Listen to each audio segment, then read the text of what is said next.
So this is very exciting, Joanna. Here we are meeting on Zoom to chat about you and your business. Thank you so much for being with me today. And Lovely, Riley. that is super awesome. So I'd like to introduce you to everybody. This is Joanna Mason from Mindful Driving, within a very, very interesting business that is still in the launch phase, isn't it? So you've got your Facebook and your Instagram, your website's just about to be launched, your courses are all about to be launched. So yeah, it's an incredibly exciting time to be following what you're up to. So what this series is all about, because you're a member of the Positive Passionate Women in Business Huddle, I thought it would be a wonderful way to get to know our members and what you're all about, what makes you tick and what makes you do the things that you do with your business. So we've got 15 questions in 15 minutes. So if you're ready to get stuck in, then shall we just go straight ahead and go? I'm ready, thank you. Cool. Okay. So question number one for you, Joanna, is tell me something about yourself that others may be surprised to learn about you. I studied horticulture in Melbourne. So I worked in horticulture for a long time. So gardening, had my own garden business. And I guess it's that designy side that I like using now. But maybe I used to water a lot of plants. If you ever go to Bunnings and buy seedlings from Floriana, I used to work for them when they were in Melbourne. So you'd spend 8 hours a day sometimes watering these seedlings. So I guess it was a time to practice mindfulness and just chill out and slow things down and enjoy being with the plants out in the sunshine or in the rain or whatever it was on that Melbourne day, or all four, as they say in Melbourne. But yeah, I enjoyed that for a long time. Yeah. And then I taught horticulture. So I taught design. So yeah, that was probably my first teaching. Yeah. My husband is a horticulturalist. And I never realized how much I was learning from him. But, you know, we'd be driving along. This is pre his accident days. And he'd be driving and he would be commenting on the crazy things that councils do, where they put these trees that are going to be massive right underneath the power lines and things like that. Yeah. And so, yeah, it's interesting as you go along, isn't it? And because I have no experience in any of that sort of stuff, but now I've got the eye that notices and goes, well, that was a really silly planting spot for that. Things like that. Yeah. So yeah, what a wonderful industry to have been in, and I can fully see how you could move into mindfulness for sure, because yeah, definitely he gets in very meditative states with his plants and, you know, doing his things. It's a beautiful, beautiful thing to do. How gorgeous. Yeah. So Joanna, if there was something in your past that you were able to go back and do differently, what would that be? Oh, that's always a good question, isn't it? I don't really think I'd do anything differently. I think the worst times have been now the most beneficial times, because they've really taught me to go deep down inside and discover who I am, really discover who I am. And society, I don't think really is getting it right, thinking that success is, you know, followers or fame or the amount of money you've got or whatever else. So for me, success is about going down into your soul, getting to know yourself, and then sharing that unique vision with the world. So if I hadn't had the challenges that I've had in the past, I probably would never have discovered what I'm really passionate about, what I really enjoy. I'd just be leading a mediocre life of thinking that I'm happy, but not really being happy and not really finding health or well-being or knowing what I know and then having the passion to share that with others.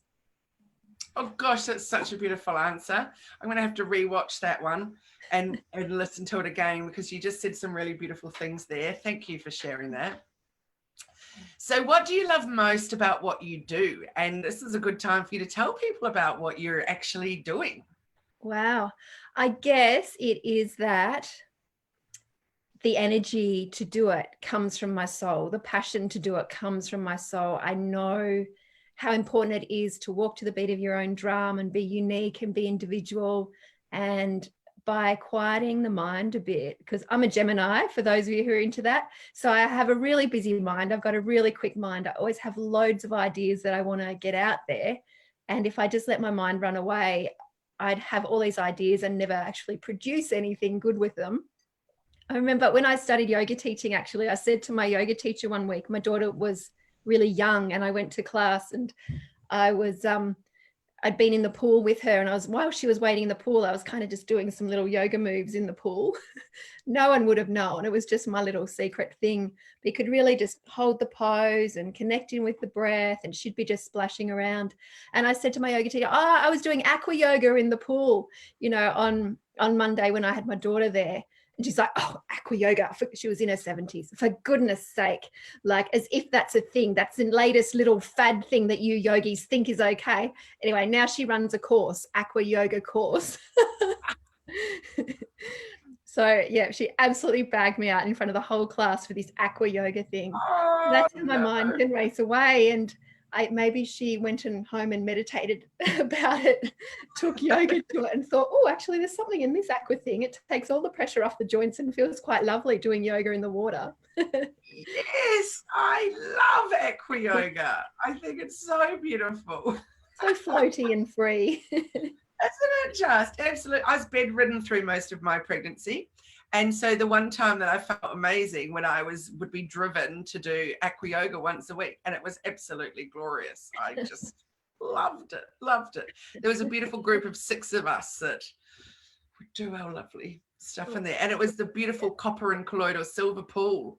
So the water was just exquisite. It was crikey. Now you're just making me think about how much I'd love to get in that pool and have a little stretch around. That'd be very nice. Okay, so tell me, what do you love least about what you do? Oh, I definitely love least. Look, I love when I do what I do and I get in the zone and it all flows. So I love being in flow.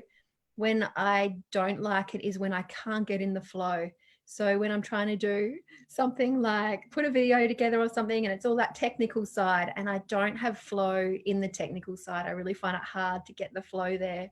It's like being in front of the computers and all the techie stuff takes me away from connecting with myself, and the flow doesn't happen. So that's the tricky bit.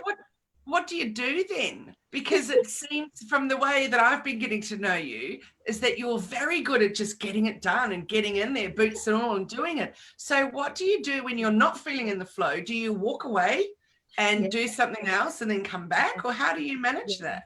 Definitely. Yeah. I just go for a walk out in the garden, hang the washing out, do a load of dishes, the privilege of working at home. But I just use that time to, because, you can go down those rabbit holes, those spirals of, spiraling down into the frustration of not being able to get it done. So I just have to stop myself before those frustration emotions come and just go, right, okay, outside time, go out, look at the sky. I mean, just walk out the door here in Northern Rivers and see something beautiful. So connect with something beautiful, come back in. Isn't that true? So tell everyone whereabouts you live. I'm right up on the border with Queensland. So I'm up Numinbah, Chillingham Way, just north of Murwillumbah. Yeah, so we're only a few k's from the border. Beautiful spot. Yeah. So I believe I've just learned something from you that's absolutely way too long coming for me at my stage in life that I should have learned. I should have had this chat with you a long time ago.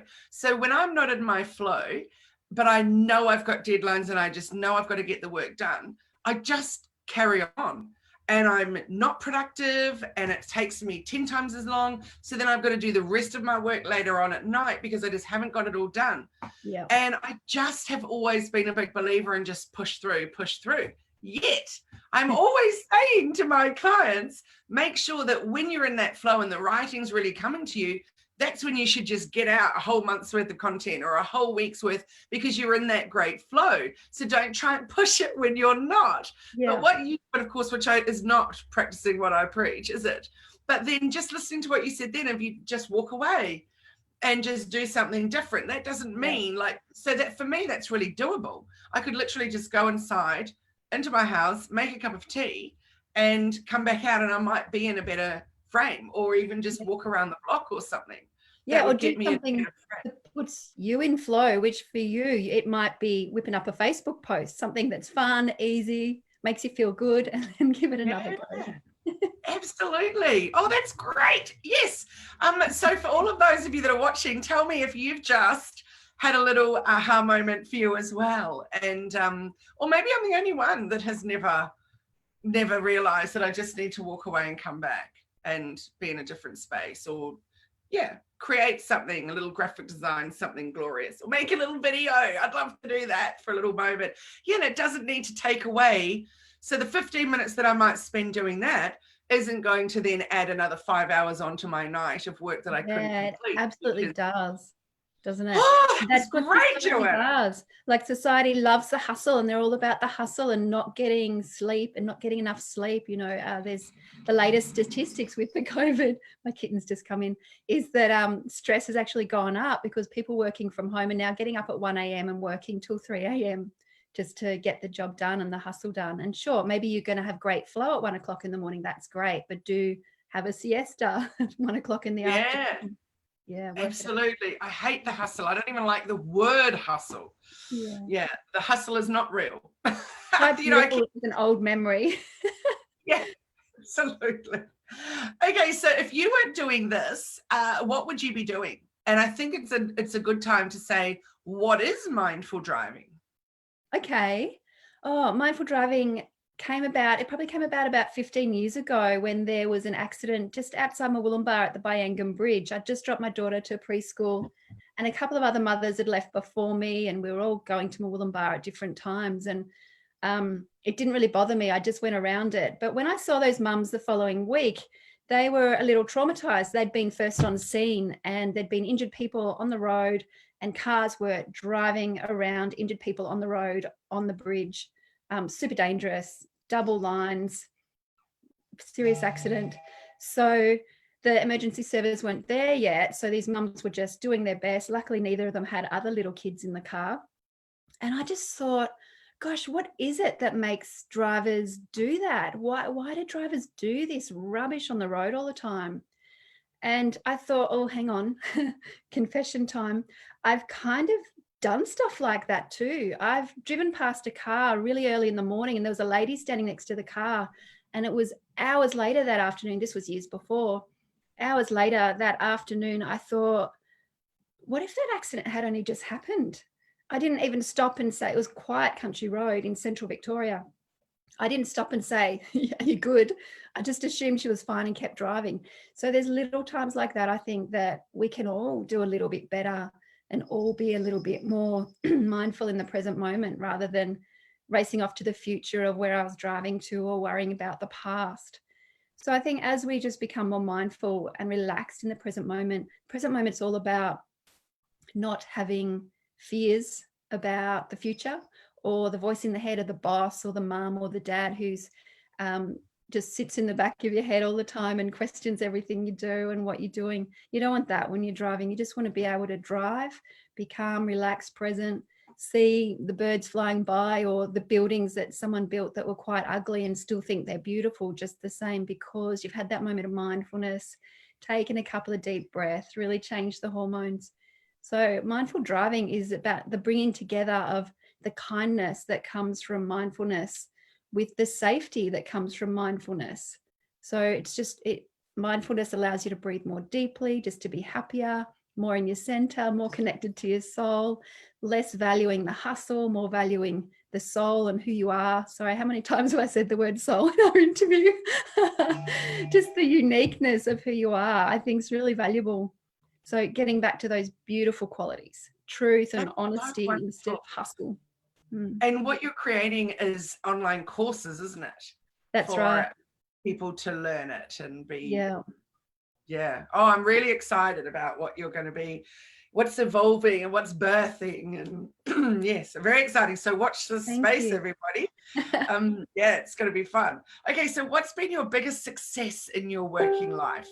And what are you most proud of? Ooh, okay.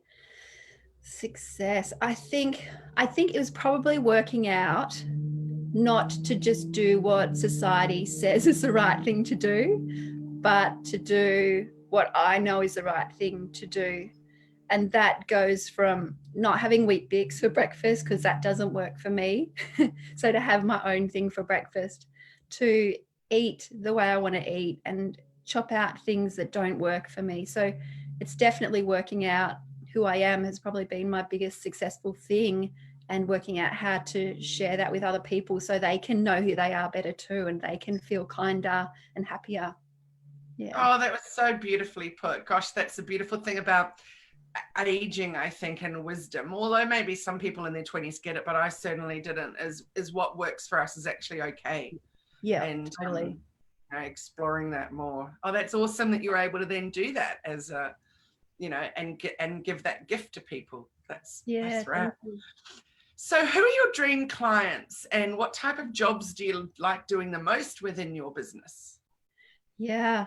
My dream clients are the ones that can have that aha moment and go from what we've been talking about, go from being the hustly driver who sits in the driver's seat, who swears at other drivers when they do the wrong thing, and they're swearing in front of the kids. Because I know my daughter went to school and kids were bragging about what dad had said in the car that morning, or what mum had said in the car that morning. It's not really cool, but anyway.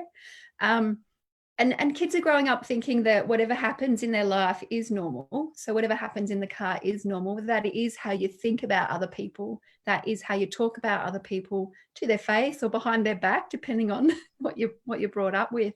And so for me, my most special client would be the ones who go, oh, okay, so just because I was brought up like that doesn't mean I have to live in this abusive way of saying negative things to myself in my thoughts, negative things to other drivers. I can actually breathe and let my body flow a bit better, be kind in my thoughts when I make a mistake on the road, be compassionate enough to myself that I can confess that I actually made a mistake on the road. Whereas I think a lot of drivers are like, well, that's not me.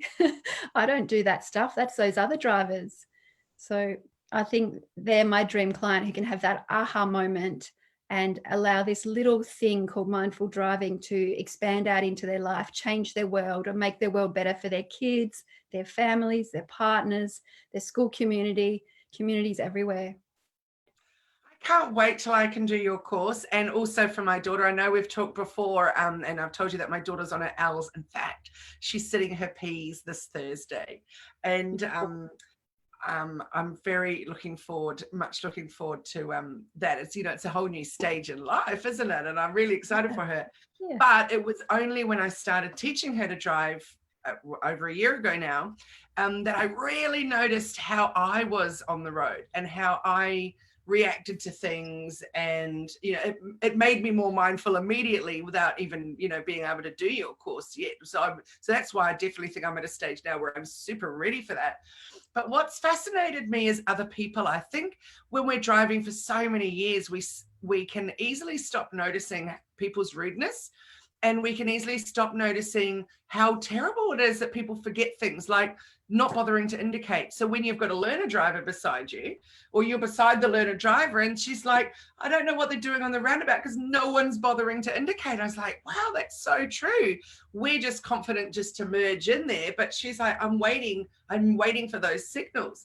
But also the amount of cars that would toot at her with the yellow L plates on. It's like, do you think that tooting is going to help? No, it's not going to make her move through quickly. It's, if anything, it's just going to make her sit there and go, who's tooting at me? What am I doing wrong? Whereas I'm trying to say to her, you merge in when you feel that it's safe to do so. So it's really interesting watching how those other people are on the road. So I can't wait till they've all done your course and everybody's a much nicer person on the road. That will be awesome. There's statistics out there, Kylie, of from insurance companies have done the statistics of people who have an accident who have experienced road rage in the previous 12 months. So you can understand that there's a link there, that if you're getting abused on the road, it makes you second guess yourself even more, makes you less confident, for sure. Absolutely. So interesting, isn't it? So what do you see that are the challenges that are impacting your industry?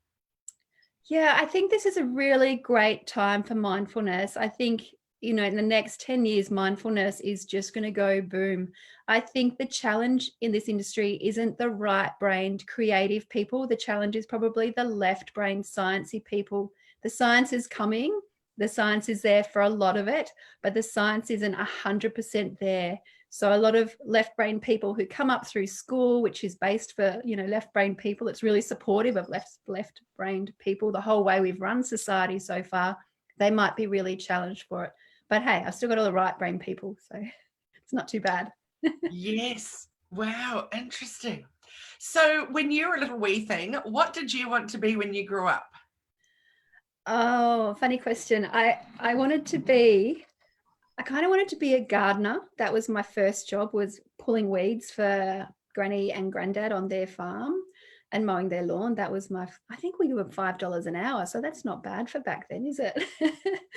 So I kind of wanted to be a gardener and in design. So bring the right creative brain in and designing and flowers and all that beautiful stuff. But I also wanted to be a psychologist. So out of high school, I applied for psychology courses and then deferred and never did psychology. I actually went to uni and did landscape design. So if anything combines the two, it'd be that. So it's the psychology, which is in design, and the landscaping. But certainly there's so much psychology in mindfulness, and there's a bit of gardening there as well. Yeah.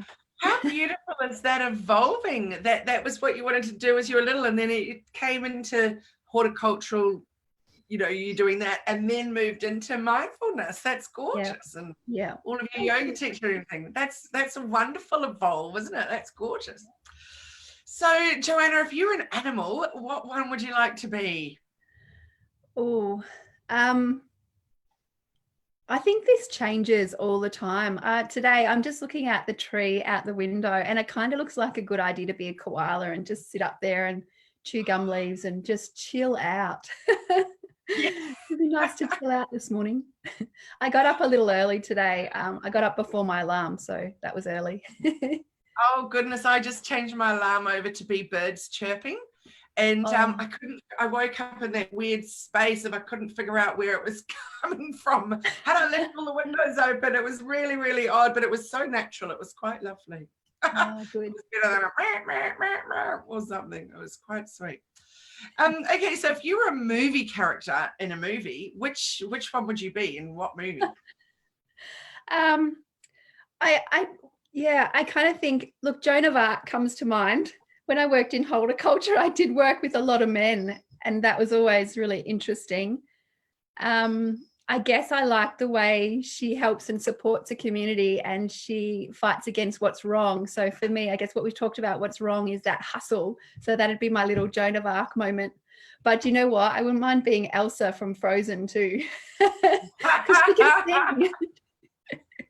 It'd be fun to sing like that. Let it go. That's so wonderful. I like it. That's two quite different ones there, but both very powerful characters. There you go. Oh, thank you. So if you could live anywhere in the world, where would you live? Yeah, I guess as someone who's spent 14 years in Melbourne, I lived in Alice Springs and I've traveled the world. I love Northern Rivers. I love it up here. It's a beautiful climate. There's a beautiful vibe. And I think that vibe helps the people chill out. I follow a lot of world leaders on podcasts, like world leaders in the mindfulness field and personal development. And someone was talking about the feng shui of the East Coast and the West Coast. And the East Coast in any country is all about spirituality. You know, we wake up with the sun. And isn't it interesting that Byron Bay is the most easterly point of Australia? And the West Coast is kind of the computer side. So that certainly relates to America and Silicon Valley, which is on the West Coast. So I wonder where Perth's going to go and WA is going to go with technology in the future, if they're going to be leaders as well. So for me, it makes sense to live on the East Coast of such a beautiful country, Australia. Wow, that's fascinating. I never thought about the feng shui of it. Years and years and years ago, I had my house feng shuied, and it was quite phenomenal what a difference it made. And that's fascinating. I'm going to do a bit more exploring of that. Thank you. That's a good one. Okay, so what does being a positive and passionate woman in business mean to you? And this was question number 13, so we only have a couple left. Oh, we're doing well. It really means, and when I've seen your other interviews, I really see how the women, they know who they are and they're sharing that. So they're sharing something beautiful and unique about themselves. So for me, it means that authenticity and the slothing off of the masks that, you know, I've put on over years of childhood and teenager years and the living in Melbourne years, all those masks, and just stripping them away and just being authentic and vulnerable. And, well, I know this stuff, so that's all cool, but I don't know this stuff, and that's all cool too. Yeah. Yeah, wow, that's amazing. So I was just talking to a friend the other day from Melbourne, and she was saying almost the opposite, that she feels that we're all wearing the masks up here, and that you're really real when you're in the city urban vibe.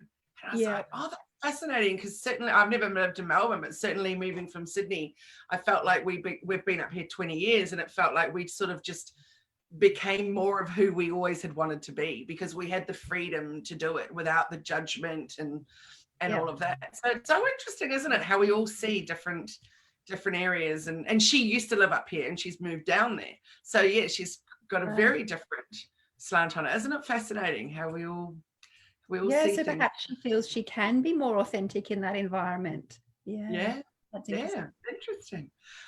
Okay, so I'm just looking here for my question number 14, which is, what are you most proud of in your life? Oh, it's similar to the other question. So I am really proud of finding myself, but I'm really proud that I've been able to be a sole parent all this time and find balance in that. So certainly this year, finding balance in homeschooling and working and find the happiness and the joy in living through all that. It's not always been my nature. It's not always been, yeah, it's not been my nature. It's been quite challenging to find, the joy in daily life, and certainly being able to use lots of tools, mindfulness tools and meditation tools to really, and gratitude, practicing gratitude to change my mindset and just be like, okay, so we're going into lockdown for 3 months. So let's just buy some paint and some art supplies and let's buy some ink for the printer so we can keep working and doing our thing. And let's just see what happens. Yeah. So Gosh, I just love that answer. It just got me thinking that it was only a few days ago that I was saying to someone how even, I have to be very conscious and mindful of what I say here, because clearly it has been absolutely terrible and devastating and horrible what's happened for so many people all over the world and also here in Australia. But yeah. I'm hoping that many of us will be able to look back at it. And I know for me, I'm already very conscious of what a blessing this time has been. So, as I said, my daughter's 17, to have had those months with her at home. And I'm really super lucky because she's a very good independent learner and she's super into it. So I've never once needed to say, hey, you're doing your work or anything. She just gets on and does it. But having that time with her has just been beautiful. And when else would we have had those months where they're just there with you? And yeah, it's a different flow, isn't it? It is. And yeah, I usually don't stop and take a proper lunch break each day, but I have been with her and really enjoying that lunchtime and things. So yeah, Yeah. and I love not having the hustle in the morning of her, her off to school and and I would always race into the office, Yeah. where this time I'm just cruising in at my right time because she's still asleep and I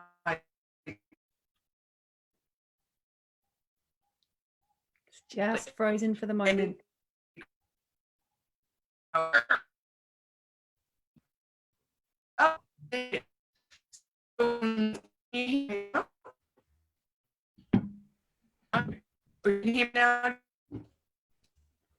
I can hear every third or fourth word at the moment. Sorry. That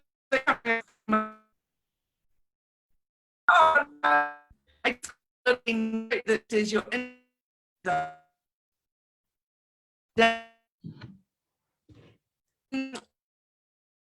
I'm still linked up. I'll just wait for it to come back.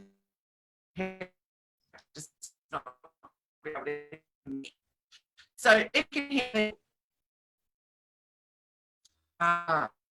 what's one tip that you can share to stay positive when things are challenging? If you can hear you. Okay. I hope you can hear me because it's a little glitchy at the moment. I guess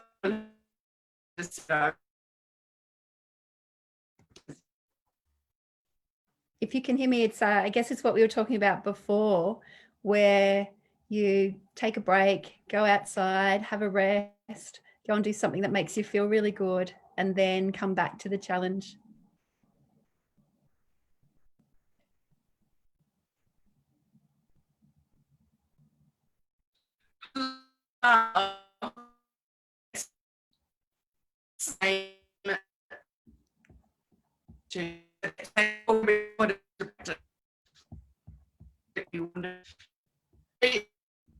We're frozen on my screen now, and I'm on yours. I will say thank you so much for being with me in here, and it's been wonderful getting to know a bit more. There's everybody that wants to connect with you, you can do that in there's Joanna's Facebook business page, so you can launching the website, and then look out, there will be announcements in Positive Passionate Women in Business Facebook groups and on the page. So really excited and looking forward to that, Joanna. So thank you so much for spending this time with me today. It's been really wonderful, and I appreciate your time. Thank you so much for having me, Kylie. It's been lovely to be here, and I look forward to meeting everyone in person in the next few months. Yay, that'll be awesome. All right, you have a wonderful day. Thanks, Joanna. Bye. Bye-bye.